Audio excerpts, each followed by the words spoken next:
Penduduk Bandar Baru Sungai Buloh diarah berpindah bagi mengelakkan kejadian lebih buruk akibat kebakaran besar di sebuah kilang mercun petang tadi. Letupan pertama berlaku kira-kira 3.30 petang tadi, diikuti satu lagi letupan kira-kira 10 minit kemudian. Letupan ketiga yang disifatkan sebagai yang paling kuat berlaku tepat pukul 4 petang.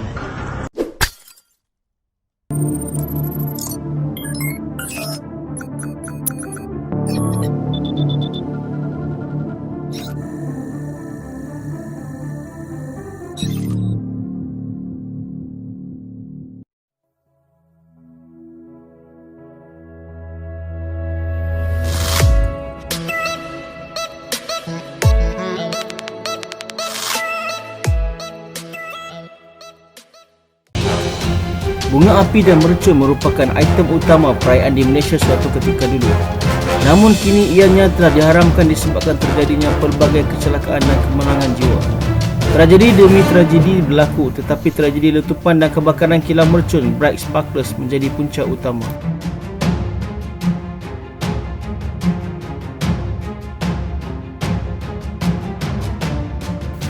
Tragedi letupan dan kebakaran kilang mercun Bright Sparklers merupakan tragedi letupan kilang mercun bunga api yang berlaku di Sungai Buloh, Selangor pada 7 Mei 1991 jam 3.45 petang.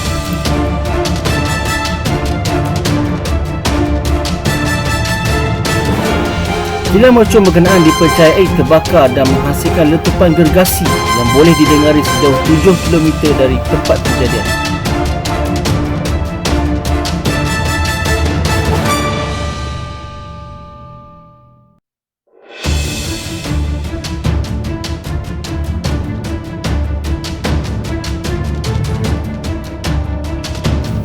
Sejumlah 26 mangsa telah terkorban dan sebanyak 83 mangsa lain dilaporkan cedera dalam kejadian ini.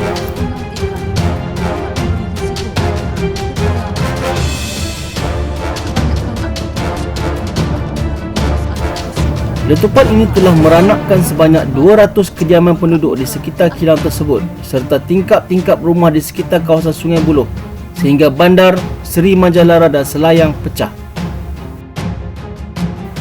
Insiden ini juga lebih dikenali sebagai Hiroshima Sungai Buloh oleh media tempatan.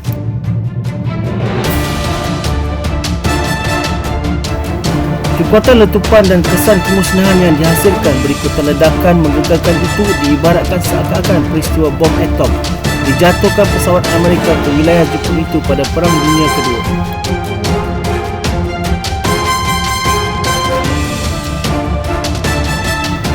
Begitulah andaian kesan letupan 200 tan belerang yang berpunca dari sebuah kilang mercun di kawasan itu sehinggakan percikan bunga api dan serpihan bertebaran jauh.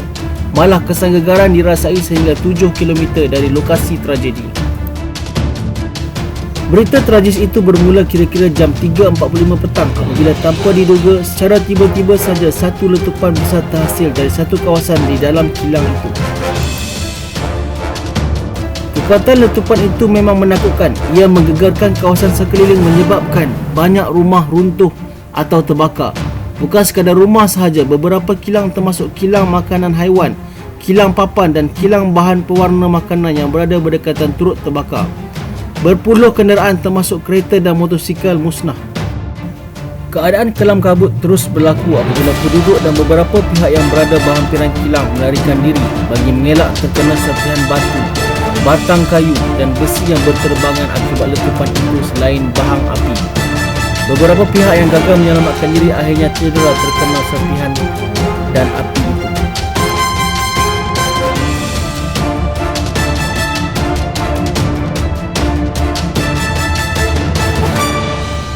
Selepas letupan demi letupan itu semakin berkurangan, kedengaran raungan kesakitan di mana-mana. Berpuluh-puluh mangsa berlumuran darah merah manakala ratusan orang ramai mula memenuhi kawasan kejadian untuk mencari sanak saudara yang dikhawatiri menjadi mangsa tragedi.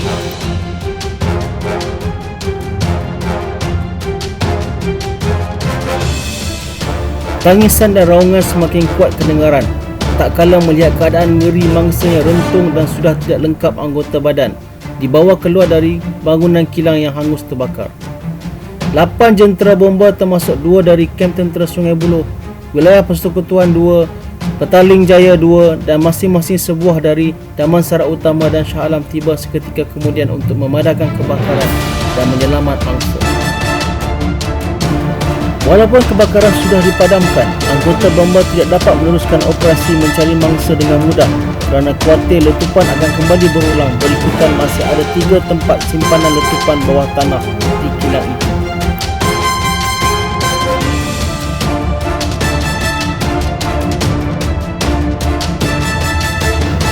Sehari selepas letupan, gerakan mencari yang dilakukan bomba menemui 21 mayat yang terbunuh dalam tragedi letupan dan kebakaran kilang mercun di Sungai Buloh itu. Satu daripada mayat itu ialah seorang ahli kimia dari Hong Kong yang bekerja di kilang itu, Rentung. Pemeriksaan awal juga mendapati 83 orang yang cedera dirawat di beberapa hospital di sekitar Kuala Lumpur.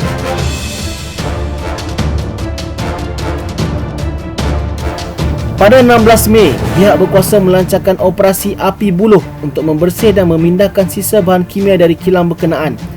Dalam operasi itulah petugas menjumpai beberapa lagi mayat dalam keadaan mengerikan, iaitu hangus terbakar sehingga menjadi rangka dan tengkorak di kawasan letupan, dan jumlah mangsa terkorban dalam tragedi itu meningkat kepada 26 orang. Satu persatu kisah yang terselindung di sebalik tragedi letupan kilang Bright Sparkles itu mula terbongkar. Kilang mercun dan bunga api itu disahkan beroperasi secara haram. Sejak 1978, malah ia juga bertindak menyalahi undang-undang apabila menggaji pekerja di bawah umur. Siasatan juga mendapati kebakaran di kilang mercun itu disahkan berpunca daripada bahagian makmal yang menjalankan kerja-kerja menguji mercun yang siap untuk dipasarkan.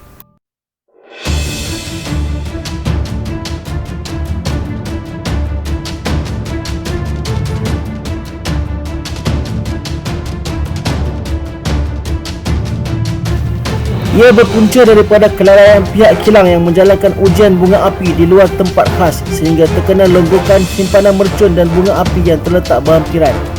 Seterusnya, letupan semakin merebak. Keadaan semakin sukar dikawal ketika kebakaran berlaku kerana tiada usaha awal memadamkan api dan juga peralatan pencegahan kebakaran tidak disediakan secukupnya di kilang itu.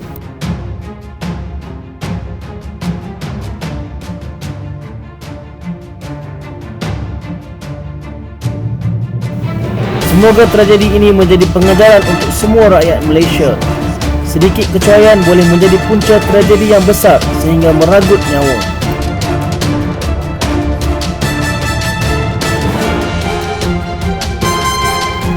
Takziah kepada semua mangsa dan keluarga mangsa yang terlibat. Semoga roh mangsa yang beragama Islam ditempatkan di kalangan orang yang beriman. Amin. Al-Fatihah.